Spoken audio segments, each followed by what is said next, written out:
Hello everyone and welcome to today's video. This one is a long time coming and one that I'm quite excited to share with you and one that I hope is beneficial in your life. The title of this video is The Pillars of Conservatism, a new era for classical liberal thought, learning from the past to forge a new future.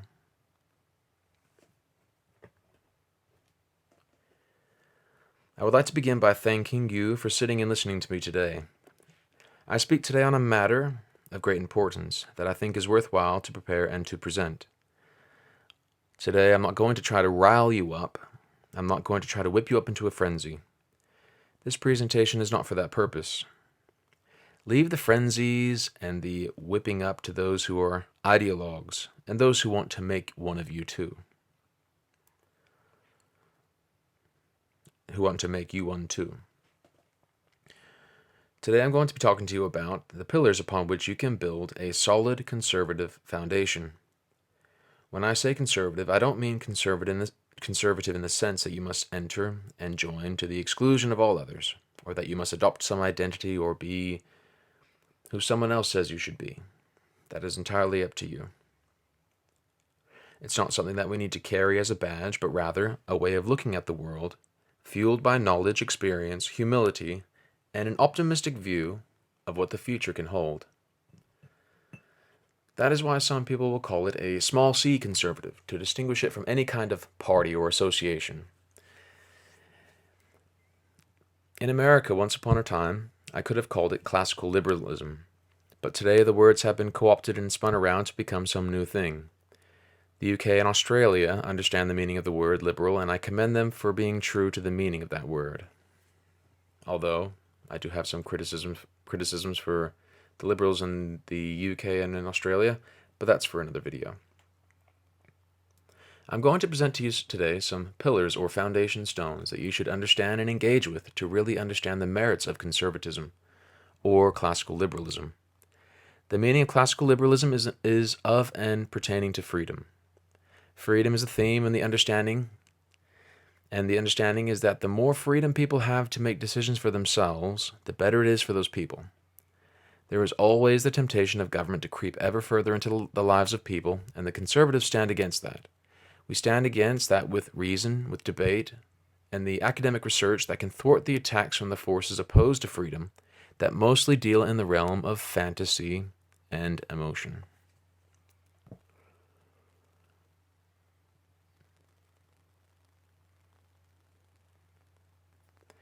Now, the first pillar you might consider and explore on your way to understanding what it means to be a conservative is the life and work of Milton Friedman. He was born in the time of the Great Depression and lived an extraordinary life. Milton Friedman is your key to understanding the basics of economics from a conservative perspective. He outlines in very simple terms the virtues of the free market and the role it plays in the economy. He makes brilliant illustrations using pencils to describe the modern economy and the power of it. It is a long series, but take a break from Netflix, sports, and other streaming services and discover for yourself Free to Choose by Milton Friedman. He will help you understand the conservative view of the economy, and it will change the way you think about the topics he discusses. This is a clip from Free to Choose, talking about the economy in Hong Kong, and how having a free port and having free trade has led to great prosperity, contrast to the socialist and communist mainland China. I have to note here, Milton Friedman has been demonized for suggesting that the purpose of business, the sole purpose, is to make money, to make profit. His character is slandered and his views are stripped from context. You would have seen the terrible game that corporations are playing today. They latch on to a popular social cause and leverage the corporate money and power to become global advocates for a particular cause. Milton Friedman said, in the context of this kind of climate, and as a direct challenge to these corporations and executives, that their purpose is not to advocate for causes on their shareholders' money and time, but rather individuals should advocate on their own time and with their own money. He was reminding misguided executives that their purpose is in fact to make money and to stay out of the business of becoming advocates for XYZ cause.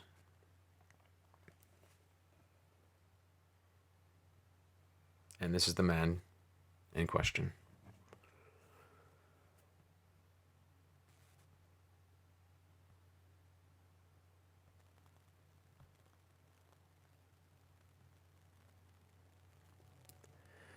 There are also many speeches that have been given by Milton Friedman with Q&As that follow. These are so valuable despite their age, and they still have relevance today. You can find all these on YouTube, and this will help you in a number of ways. As you watch and listen to men of influence, intellect, poise, and prowess, you will begin to see a pattern. You'll begin to learn how to be persuasive in your arguments, to debate with respect and understanding, and how to be humble in one's views. You'll be able to engage in conversations with people as you've never done before, tackling difficult topics with more ease and comfort because you have seen the best do it. Today, more than ever, we need more articulate and knowledgeable conservative thinkers. You may even get to the point where you can write and debate conservative economics and policies with those in your circle.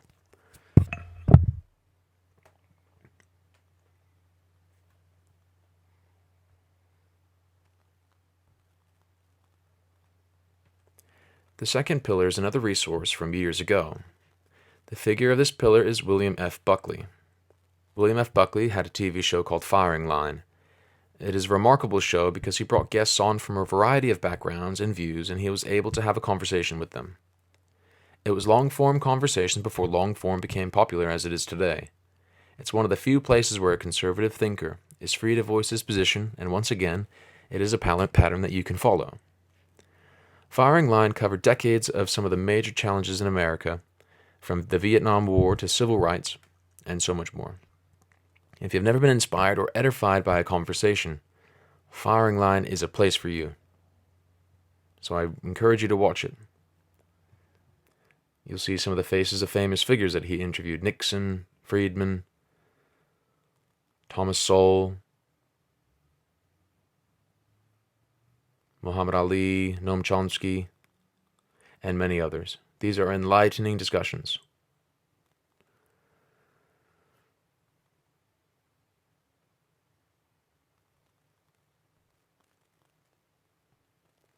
Buckley was a prolific writer and a talented debater. I was first drawn to him after watching his debate with James Baldwin. If you have never found thrill and excitement in debate after you watch that debate, you most certainly will. The other point you will notice is how much the quality of debate has declined at the same house as Oxford today. Now, why is this important? It is important because you may find yourself in a similar situation where you must defend with vigor your thoughts and ideas. And by articulating them, you might help another person understand why it is important in a society that is free to maintain that freedom from the tyranny of those who believe that the key to all the problems we face in the world is through some government intervention. And I would say today, even more so, the tide or the flow of the river is not with those who have conservative ideas. The current today is with those who believe in more government and more government intervention. So you'll find yourself in situations where if you aren't strong enough, if you don't have the ideas and the understanding, you run at risk of being swept up with everyone else, swept up in that tide, swept up in that river with all the rest of them, leading to the same destination. Where, if we can build a strong foundation, we can turn the tide, we can change the current, we can at least be strong in our positions. And you may be asked to stand and rise to speak your mind and your thoughts, and it is important that you're ready to do that. And what is a good way that you can do that? Well, you must first see how others do it, thus setting a pattern that you can follow. The time is not for folding under the pressure of the worlds of ideas and thought.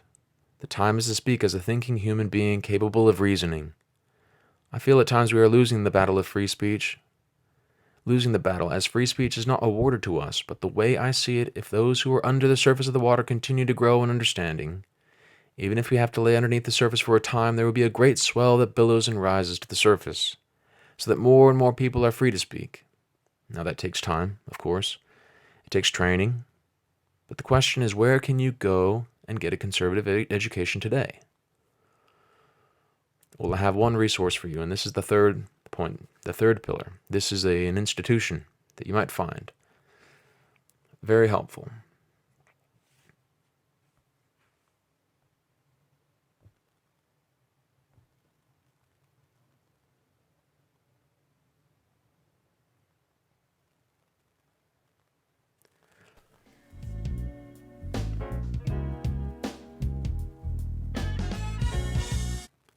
I'd like to introduce you to the Hoover Institution and to hear it from the words of the host, Peter Robinson, of Uncommon Knowledge.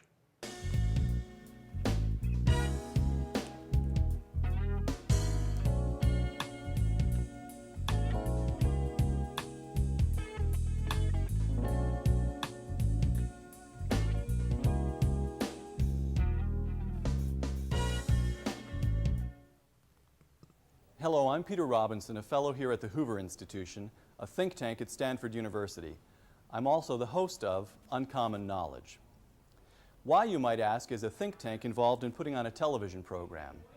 For that matter, you might ask, what is a think tank? A think tank, as the name implies, is a place where people are paid to think. In the case of the Hoover Institution, to think about public policy. The people who work here and those who visit us are experts, specialists in public policy, foreign and domestic. They're Democrats, Republicans, independents, but all share an abiding interest in the ideas that shape the way our country is governed and the way we Americans live our lives. Now, about this TV show. When I arrived a few years ago from Washington, D.C., I could see that the conversations that take place at the Hoover Institution, conversations at lunch and dinner, over afternoon coffee, even in the stairwells and hallways, are different from the ones we're all used to seeing on so many public affairs TV shows. These conversations put ideas first, politics second. We thought it would be a good idea to let you in on some of these conversations. About the program's title. When we started work on this series, we called it Reliable Sources. We don't call it that anymore. It's not that Reliable Sources was a bad name, just the reverse. It was such a good name that another TV show was already using it. Now we call our program Uncommon Knowledge. We hope you find it uncommonly entertaining and uncommonly informative.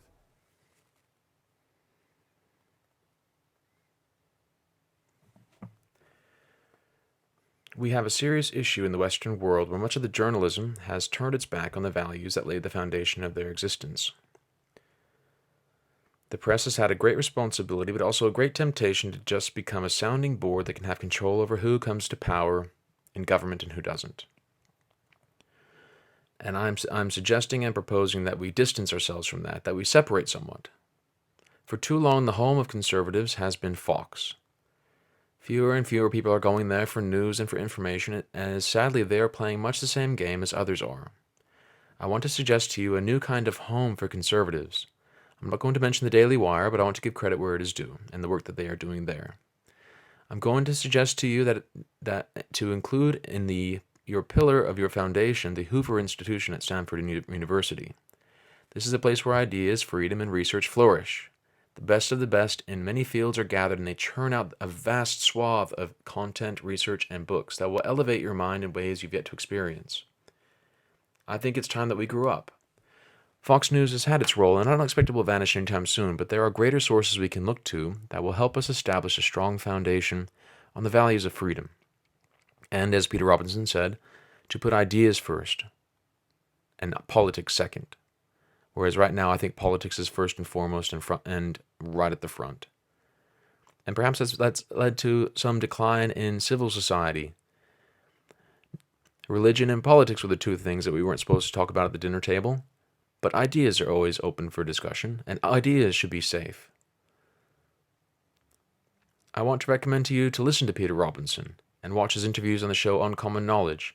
And unlike Firing Line, which is long finished, although it's had a reboot with another host, Uncommon Knowledge still goes on today, and the Hoover Institution is still active. There's an archive of information you can look if you want to go back to the few years prior, but today you will listen to some of the best conversations that you have ever heard. It's not about the gotcha moments or the TikTok shorts or revving people up. They leave the ideologues out and research for themselves on matters of public policy. You'll also get a wonderful lesson on the importance of history from some of the greatest historians this world has ever seen. These are 3 pillars of conservatism you can build upon. Milton Friedman for an understanding of economics, William F. Buckley on how to debate and converse, and to face the trial and the challenges of the world of ideas. And of course, the Hoover Institution, which is a perfect school of sorts for all those conservatives who feel like they don't have a home or a place, or who want more. The level of debate from the conservative side must expand and become much more than it is now. The number of emails I get from Republican campaigns saying that we need to, quote, stop Democrats because they are socialists is getting ridiculous. We can do better than that, but we can't unless we get a proper conservative education. You're not getting that at universities, and it's hard to get it in the home, but we can get it on YouTube. We can get it from the Hoover Institution, and we can get it from those who have come and gone, who face the same challenges and trials that we do now. Because nothing is new, as you'll find out from the discussions on Firing Line and from the speeches and the content produced by Milton Friedman. It is all the same. They were tackling the same issues.